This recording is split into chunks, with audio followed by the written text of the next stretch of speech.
Susie. And we're going to be talking to you about our IVF journey.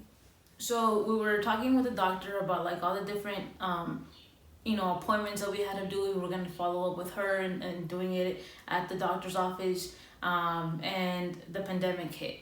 And, the appointments were like later, like months apart, that were canceled at first, right? So that's when we decided, you know what, like, let's just do this at home. I'm sure we can watch a YouTube video, we can do our research, and we will get you pregnant in no time. Again, we're both very optimistic people.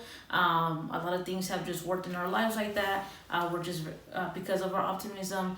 So we're like, getting pregnant is gonna be another thing that's gonna happen.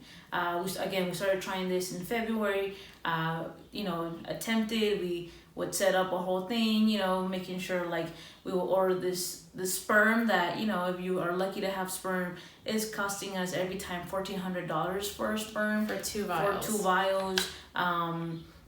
We have to make sure that when this sperm is delivered at our home, that someone is there present to accept the delivery, because we need to sign it off. So it was just like making sure like we were ordering the sperm on time. We were making sure that we were taking care of ourselves and tracking her when she's gonna ovulate. So it all revolves around her ovulation time, because it's only like a small window, right? Who would have known? There's only a small window of when you can get pregnant. So we did all of that. And then we would do the night was here, we would do the examination. Now the hardest part was waiting 2 weeks, and just kind of like waiting, and she would feel like I'm feeling pregnant today, this morning.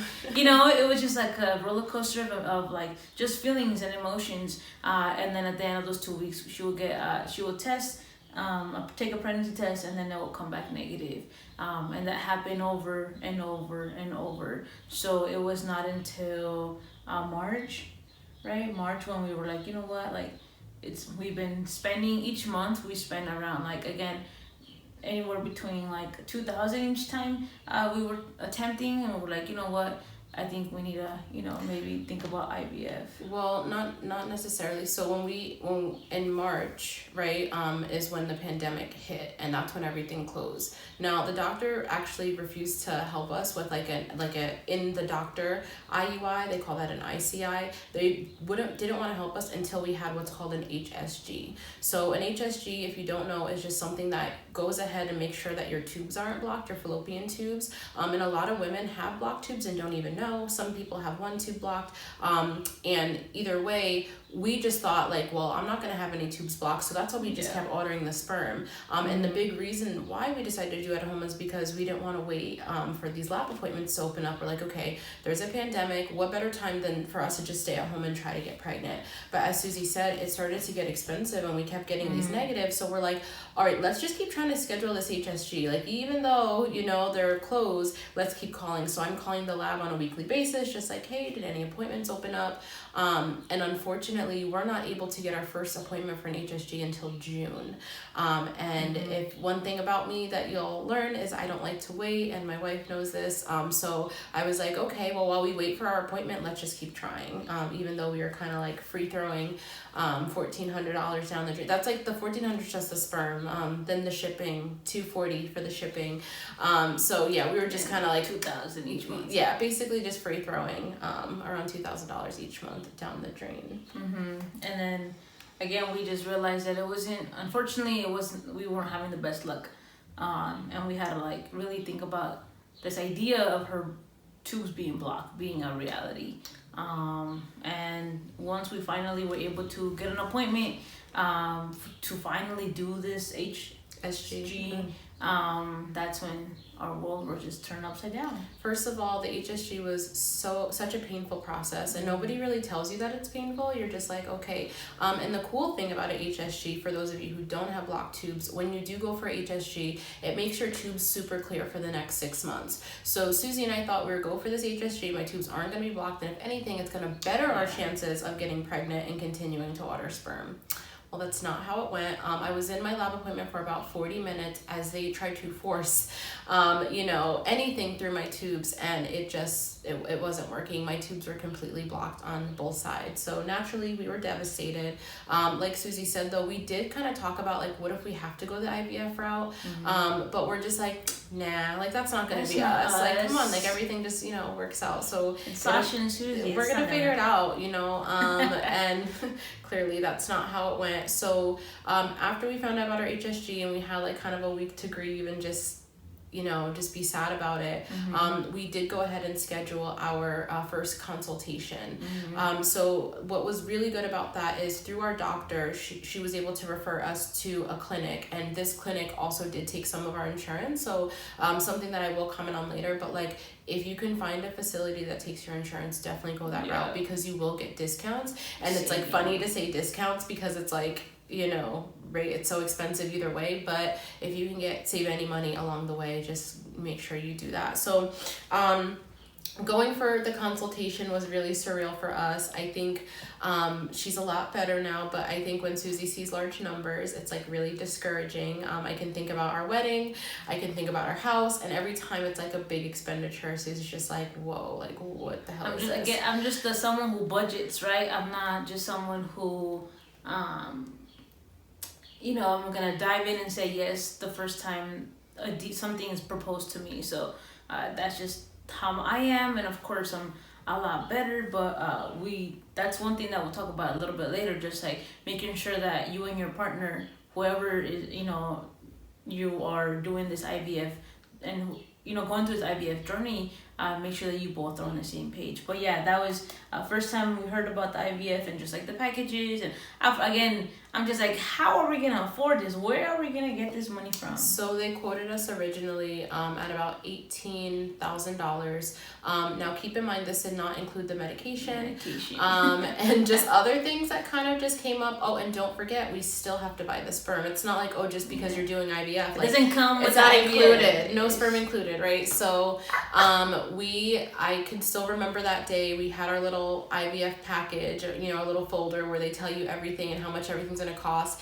And by the way, y'all, they give you like a list and everything's like a la carte. So if you want like this extra service, you want anesthesia, which everyone gets anesthesia, so it's not like optional, but they put that on there anyway just to make you feel like, if you want, there's something called assisted hatching, which we highly recommend. I think we attribute that to our success 100%, which is where they, poke a little hole in the embryo just for it to, stick to your uterine wall. That's extra money, of course, right? So, we're looking at this list and, me, I'm like, well, maybe we can just like not do this thing.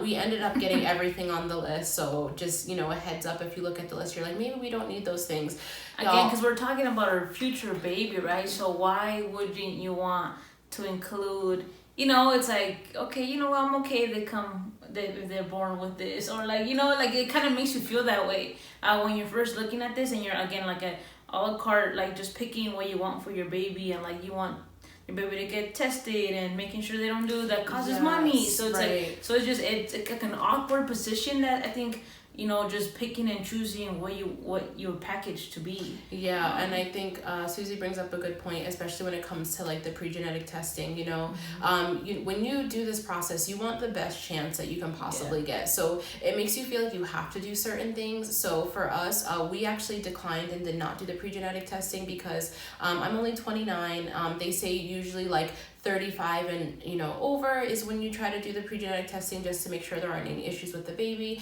I still down to the wire was like, well babe, maybe we'll save up enough to do the pre-genetic testing because I wanted the best chance. But my doctor reassured us like, I really think this is going to be successful, and I wanted to believe her, but like with all the heartache that comes with just like the trying to conceive process, it's like hard. You have faith, but you're like also like, let me save room for disappointment and things of that nature. So we went for a consultation. We kind of same paged about like, what are the things that we want? We looked at numbers and we were like, okay, you know what? We're going to do this. And y'all, this wasn't like a one-day conversation. We probably, we went for an appointment on a Friday and we spent the entire weekend like game planning, talking, thinking, thinking, just the pros and cons. Right. Just keep going back to the drawing board. Do we just wait till, because another thing, a lot of people don't know, you can actually have a procedure done where they could re-widen your tubes.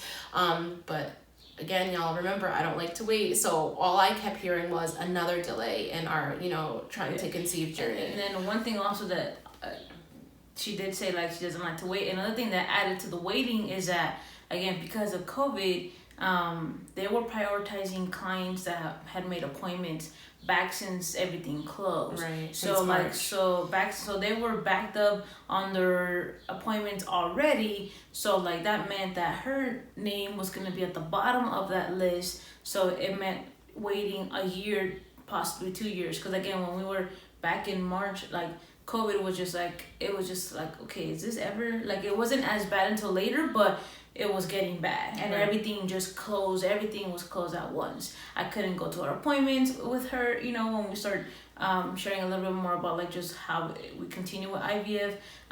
So again, the waiting just like was made longer and longer every time we were at one of these appointments. Right. So I think after all of those conversations throughout the weekend and realizing how much longer it could potentially take, because y'all, they weren't even giving us a date when those appointments would happen. So it was kind of like the waiting game, but the worst kind of waiting game, because you don't know how long you're waiting. Yeah.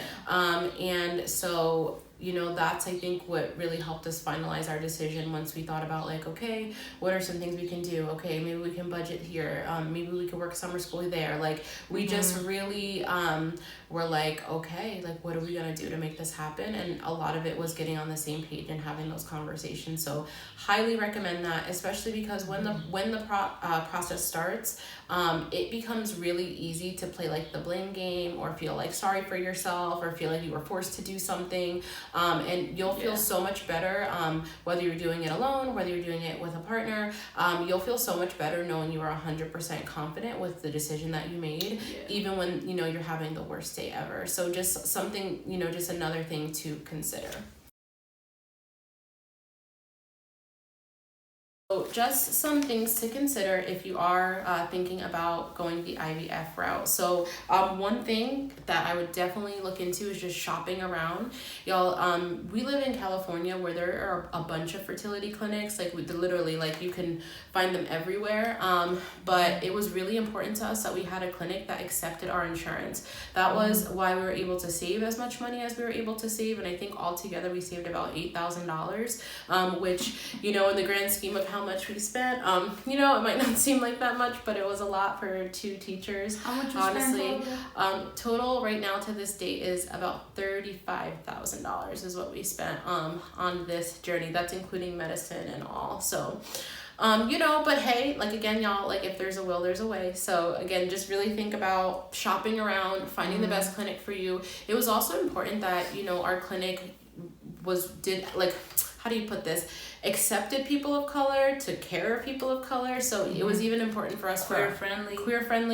It was really important, which most fertility clinics are, by the way. So like that won't be an issue, but it's like being a person of color was super, super important. So our doctor being, black or brown was really important. And we were blessed enough to have a black doctor and 2 brown nurses. So already we felt comfortable just because of that. That might not be a priority for you, depending on who you are watching this video. But for us, it definitely was. And that's why shopping around is so important. One thing we didn't add, we did go for more than 1 consultation, but like, we'll just talk about the one that we actually went with, because that's just like a lot of information, y'all. But just know, shop around. Don't go with your first clinic that you go to and get a quote on. Like there are other clinics, there are clinics that take your insurance. I went to USC as alumni, so I could have went through USC and got like a discount through them. Susie could have went through UCLA and got a discount through them. And even after all of that, with the discounts that we would have got as alum, we still got a better discount going with HRC with our insurance. So just something to consider. Yeah, definitely. Again, stay informed, especially again, like I had no clue about IVF. I don't know what what it all means. Again, she will throw all the acronyms and will explain what each of those mean. I'm still catching up, right? So, but definitely stay informed, especially if like social media is such a great platform, right? With like following other people who are doing IVF journeys. Everyone is sharing their experiences on YouTube, just like how we are today. That's what we're inspired to continue to share. Stay informed by either doing your research on Google, YouTube, or just like supporting folks that are doing this already. But also another thing to keep in mind is just like relationship or just like support in general. So we are very aware that some of you warriors are out here doing it on your own, and I think that's just so badass of you. And I commend you. Even if you are someone doing it alone because you're not in a relationship, you really need a support system. So whether that be like your mom, your dad, you know, your best friend, you're gonna have some really, really low days. Mm-hmm. So you just really need someone to be in your corner, to have faith when you don't have faith. Like when we both had doubt, like we went through our days of having doubts, right? Like days like I would have doubt and Susie would be super optimistic, like babe, it's gonna happen. Days Susie would be super optimistic, right? We would go back and forth. And to be honest, like, you know, we needed each other in those times. Yeah. So whether it's a romantic relationship or not, that support is key getting through this entire process. Yeah. So again, you, even if you are doing it, this IVF by yourself, like you need a community around you. Which I'm sure you do have already. Another thing to consider, again, just make sure you budget everything, right? So we were considering, again, we bought our house, so we had to consider our mortgage. We had to consider, you know, also another thing that was thrown to us, right? Our school we both worked out was closed, so we were out of a job for a little bit. So again, just make sure that you are budgeting, you are planning, because like, IVF should be like your number one focus, right? And I know she'll talk a little bit more about what that means. But again, budgeting is very important because like what my wife just said, Sasha just said earlier, is like when you get in your little tips, sometimes it's easy to like bring up money, you know, as like a reason, or like, well, you forced me to do this, you know, like that's not a good place to be at, especially if we're really trying to like, you know, bring in a little one and to expand our family. So be transparent with your money. Don't lie about the money. Just like acknowledge where you're at, and then just start from there. And y'all, like we were blessed enough to like come up with a savings plan, have, you know, mm-hmm. parents, you know, to support us, and you know, a bit like we were lucky enough to have that. But y'all, by any means necessary, if you need to crowdfund, if you need to like get your community together to put money together, like do what you have to do to get your baby, because I'm telling you, we were gonna do whatever we needed to do to make it happen. At some point, we were selling her chili door to door. We were so nervous. We were going door to door selling her famous chili, and we were shy. But you know what? We had a goal in mind. We had to do what we had to do. I was doing like, you know, private yoga classes. I mean, anything, you name it, right? We were just thinking of it. So don't worry about it being conventional. Do this. What we're doing is unconventional as fuck. We are doing something that is radical as fuck. Even if you are a straight heterosexual woman, guess what? Like you're using science to have a baby. So sometimes it's not going to be the most conventional way to go about things. So like do it in whatever way that you need to do it. And don't feel guilty about asking for help either. Like don't like. Which just brings me to like our final point of just like getting focused, right? So y'all, when I say get focused, I mean this is in every way, shape, or form. Like when we first started trying to conceive back in February of 2020, I was already taking prenatal vitamins. I was already working out every day. I was already reducing my amount of alcohol. I mean, I like ate, slept, and breathed baby. I mean, I got what to expect when expecting just to manifest. I watched all the YouTube videos. I, you know, joined Facebook communities of people who are trying to conceive. I mean, it was nonstop. It was like baby was on my mind, and that was all it could be. Our dinner conversations revolved around, oh, like I heard this new fertility thing, or Susie would be like, I watched this video today, babe, and that informed me about this, right? It just, once it becomes your primary focus, you're bound to call it into the universe. That's just like how we think personally. We really like to manifest things. And we are people who, when we're focused on something, like that's just, there's like nothing else in sight. We have like tunnel vision. Like it's like, all right, until we get our baby, like there's no next journey, right? It's journey baby, and then everything else will fall into place after that. So mind you, we had to go through a pandemic, losing our jobs, my mom moving to, you know, from New York to California and staying with us, my mom and my brothers, and mind you, that happened, and we still had to be laser focused on what we wanted. Very intentional with every decision we made. Very intentional with like what we spent, you know, very intentional of like, okay, do I say this just to cause a fight, or do I just bite my tongue and just, you know, again, just be very intentional about what we were trying to bring to the world. So with that being said, y'all, please, we would love if you left some comments. If you have any other questions, we would really love to help. We definitely know that this journey is not easy, and that's why we wanted to just share our knowledge with y'all. We are not medical professionals, and we do not pretend to be. So please, if you have real questions that are medical, please talk to your doctor. Yeah. That is not us. We can just tell you based on our experience and what worked for us. But we wish y'all luck on your, trying to conceive journey. We're sending tons of baby dust to y'all, and we will update you on our pregnancy process and everything like that. So, all right.